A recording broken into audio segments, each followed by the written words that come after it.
விஸ்வரூப தரிசனம் செய்தால் இறைவனின் அருட்பார்வை நம்மீது முழுமையாக விழும் என்பது நம்பிக்கை. விஸ்வரூப தரிசனம் கண்டவர்களுக்கு வாழ்வில் எல்லா தடைகளும் நீங்கி சுபயோகம் உண்டாகுமாம். குழந்தையாக இருந்த முருகன் தேவர்களுக்கு விஸ்வரூப தரிசனம் அளித்த செய்தி கந்த புராணத்தில் கூறப்பட்டுள்ளது. போர்க்களத்தில் சூரபத்மனுக்கும் விஸ்வரூப தரிசனம் தந்த பின்னரே அவனை ஆட்கொண்டு அருள் புரிந்தாராம். இந்த தரிசனத்தின் போது முருகனின் சேனை தலைவர் வீரபாகு முருகப்பெருமானின் உடலில் 14 உலகங்களையும் தரிசிக்கும் பேறு பெற்றாராம். இதன் அடிப்படையில் தினமும் அதிகாலையில் திருச்செந்தூர் கோயிலில் நடக்கும் விஸ்வரூப தரிசனம் மிகச் சிறப்பானதாக கருதப்படுகிறது. வளநாடு கண்டு மலை மேலிருந்த குமரா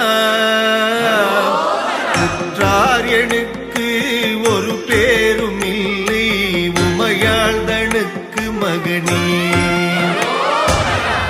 தாடி தந்து அடியேனையாளும் முருகேசன் என்ற நரசே.